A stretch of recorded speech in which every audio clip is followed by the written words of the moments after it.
what's good? This is Ty. We're going to do a review today of the iPad mini. This is the smaller little brother of the iPad, and I've actually never used an iPad before. This is actually my first. I'm primarily a Windows user. I have an Android phone and I have an Android tablet. But I wanted to broaden my perspective, broaden my horizons, and just take a look at the iPad to see if it could do what I need it to do and if it's going to offer some benefits to me. Take a look. Alright guys, so this is the iPad mini. It's actually a lot to like about this device.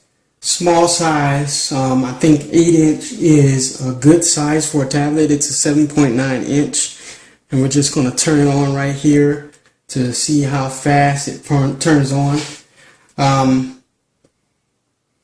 It actually allows you to run it for as long as you want to run it. You really don't ever have to turn it off. You can keep it on. The battery life is pretty good. I ran it for about 2 days, some light use, web use, and I got down to about 50% before I put it back on the charger, which is not bad. You know, it's kind of what I would expect from this type of device.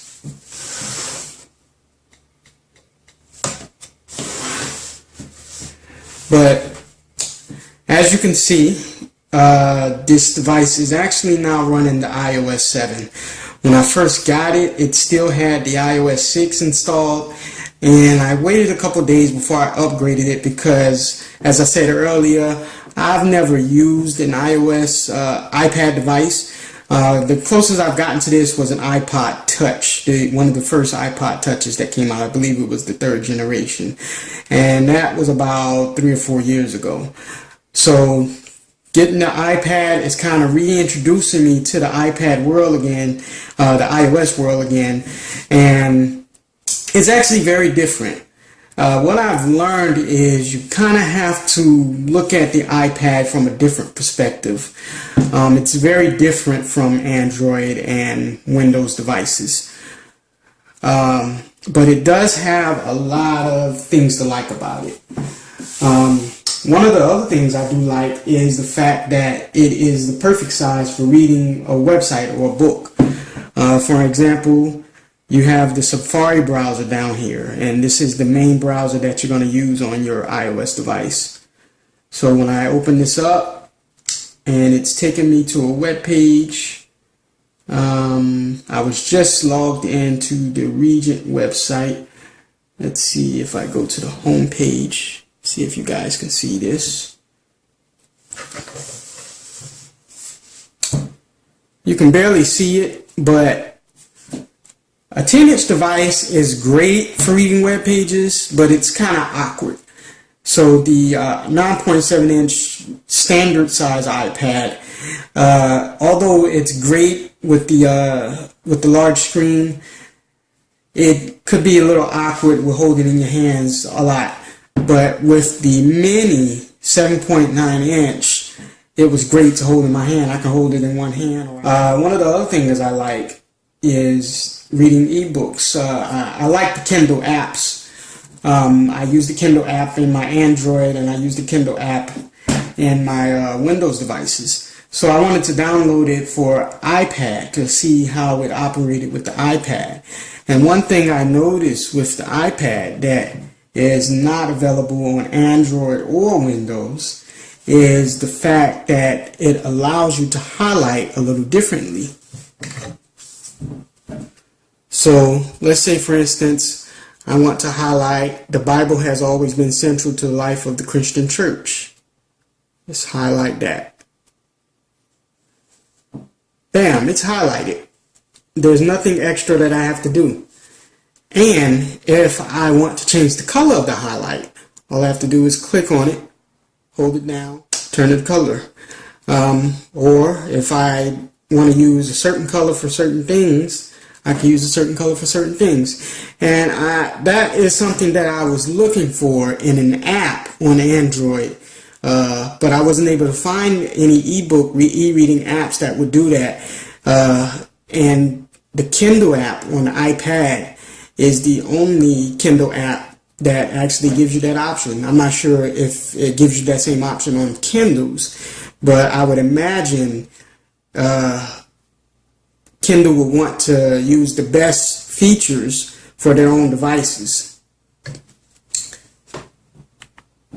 One other thing I like is I didn't really have any trouble with trying to find an app for something that I wanted to do. So I downloaded the Kindle app. Something else that I like to do is I like to be able to print from my tablet.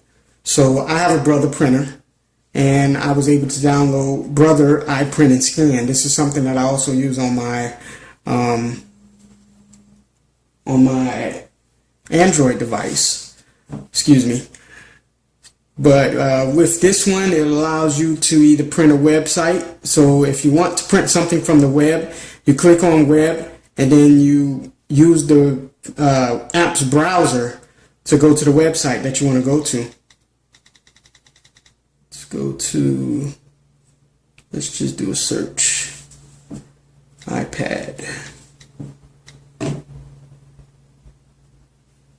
Alright, and if I wanted to print this, all I have to do is click print preview, and it's going to bring up a preview of how the print is going to come out, and then I just send it directly to my printer. If I want to print documents, in which I haven't tried this feature because I really don't use that many documents on the device, I can do it that way.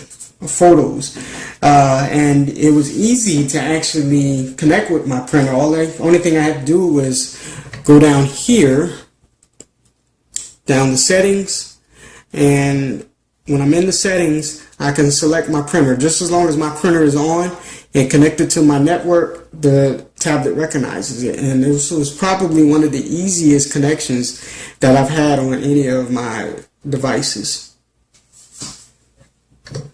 Something else that I actually like is the multitasking that I can do in this. With Android devices, I'm used to having a button that is on the left, to the left of the home button, and it's usually a multitasking button. You hit that and it brings up your most recent apps. And the iPad, I have to click the home button twice, and then it brings up my most recent apps. And then I can scroll through them like so. And anything that I've been to recently, like this is a book that I was reading, I can go there. Or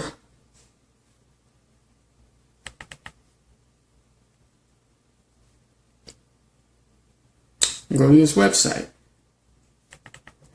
And once I'm tired of these things, I can just close them by flicking up.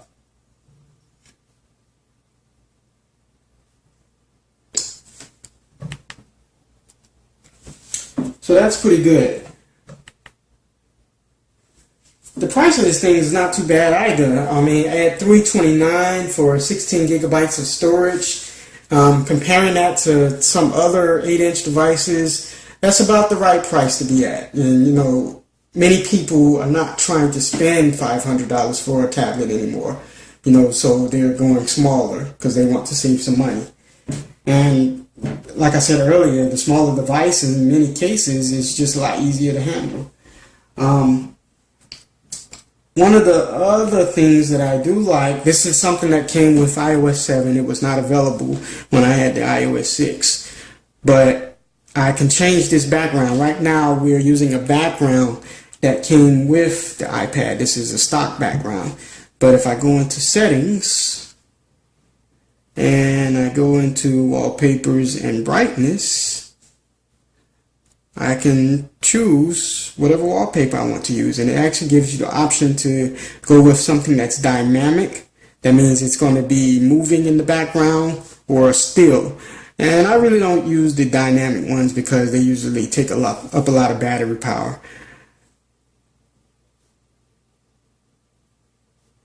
So I can choose from any of these stock pictures. Once I pick one, I can set it to the lock screen, I can set it to the lock screen, set it to the home screen, or put it on both. And what I've been doing was putting it on both.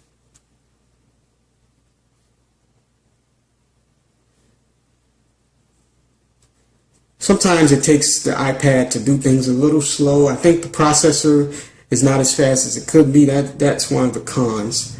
And as you can see, the background has changed. Now, it also actually allows you to add pictures from your camera roll or from one of these features, My Photo Stream or videos for iPad. When you go into the camera roll, I've actually created several different graphics, and since it's an Apple, I said, hey, let me use an Apple graphic. So I have this graphic, and I'm actually going to set this for the lock screen. That's the one I want to see when I decide to unlock my device. And I have this graphic that I'm going to put in the background. Type. So we're going to set that for the home screen.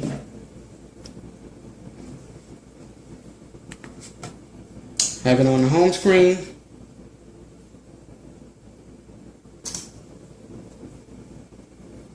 And I have it on the lock screen.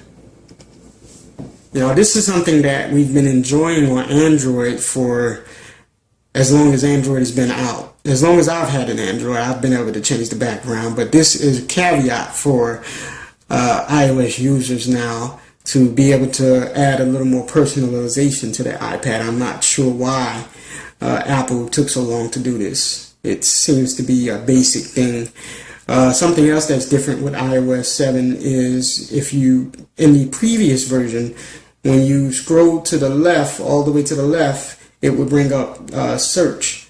But now, if you just swipe down in any screen, the search comes up. And you can do that. You can search for apps that way if you have a lot of apps.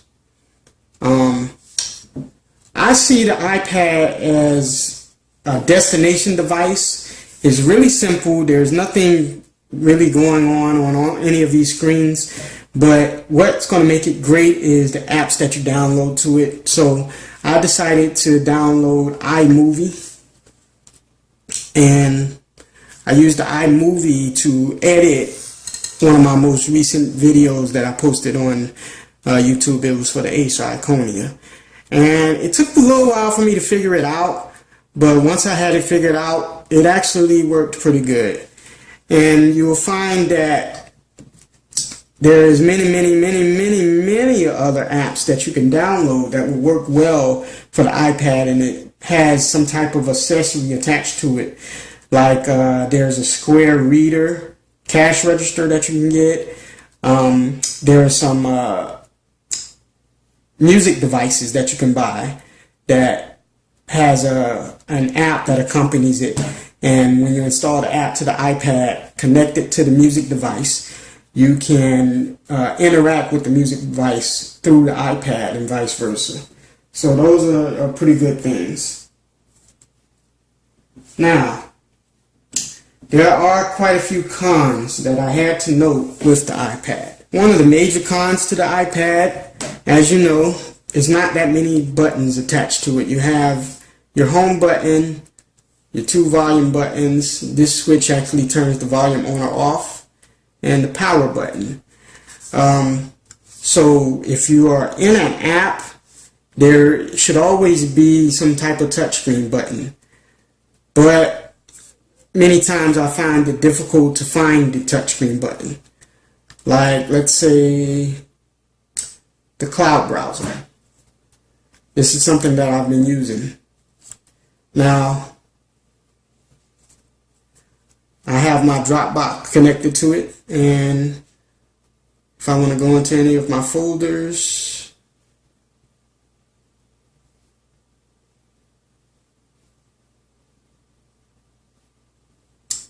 there's a back button up here, but it's kind of inconspicuous. And once I want to close it, there is no, usually on Android device, you hit a back button and it closes it. So the only way I figured to close any app is to just go back to the home screen. And once you want to officially close it, you double tap to bring it back up in the multitask view and just swipe. So now it's closed. That's quite a few steps to have to officially close something. Since I downloaded iMovie to the iPad in order to edit my videos, and I primarily was looking to publish them to YouTube. So with the iMovie, in the description it said, you can automatically publish it directly to YouTube. And I said, that's cool. I can go directly to YouTube. I don't have to, consult with a middleman. The problem is there is an issue with iMovie where it'll start processing to publish it to YouTube, but it will never finish. And I've looked it up, and a lot of people are having this issue. I haven't taken the time to try to figure out if there's another way around, so I had to then bring in a middleman. I then uploaded it to iTunes, synced it to my computer, and once the video was on my computer, from there I uploaded it to YouTube. Quite a few steps to go through. That was a little hassle. One other thing I'm starting to notice, I know there are some apps that I've noticed that iPhone has. I have several friends that got iPhones, and they tell me about these different apps. So I decided to search for these apps on the iPad. But when I go into the App Store for the iPad to search for certain apps, many of the apps is not available for iPad. For example,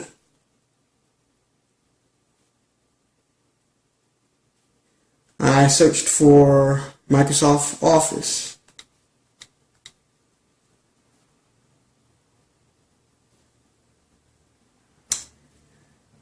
In the list, there is no Microsoft Office that shows up. But if you look here at the top, it says iPad only. And what you can do is click that and go to iPhone only.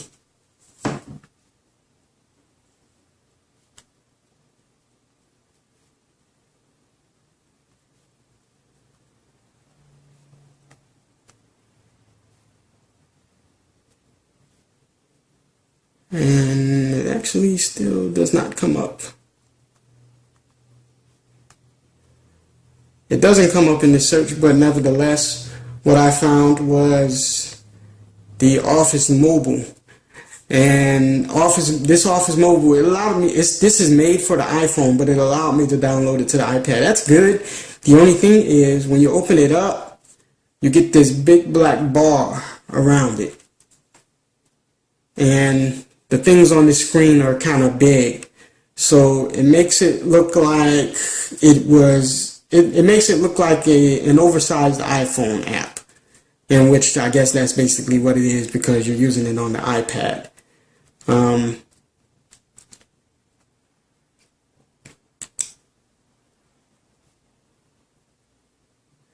So it's available, but it's not something that I would use to create documents or anything. Now, of course, we know that there are no additional ports for the iPad, and I've done some searching.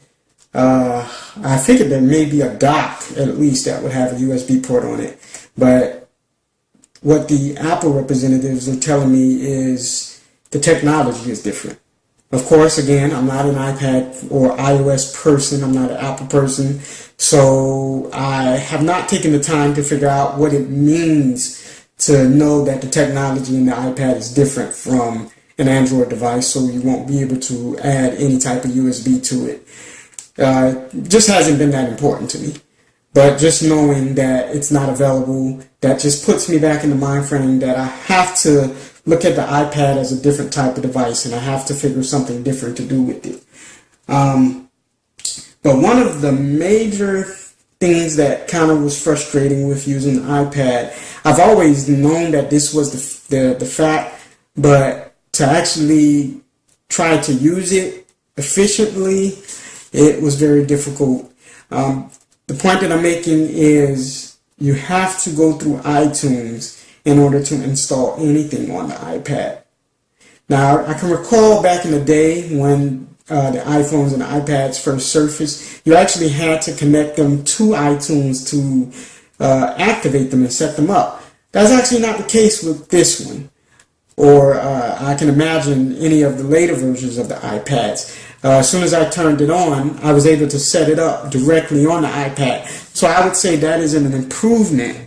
The only problem is when I want to put a video on the iPad, like the video that I wanted to edit in iMovie, I have to sync it through iTunes to get it onto the iPad. Off the top, that's a lot of steps to take where I'm used to plugging in a USB port to my Android, or I'm used to Bluetoothing a file to my Android. I'm used to having a file on my SD card and then inserting the SD card into my Android. And the same thing with Windows. You know, Android and Windows, they follow the similar platform. iOS is different. So to sync it through iTunes, that was a bit of a hassle. I got over that. But once I got over that, I realized that in iMovie, when you're in iMovie, and let's say I want to create something new.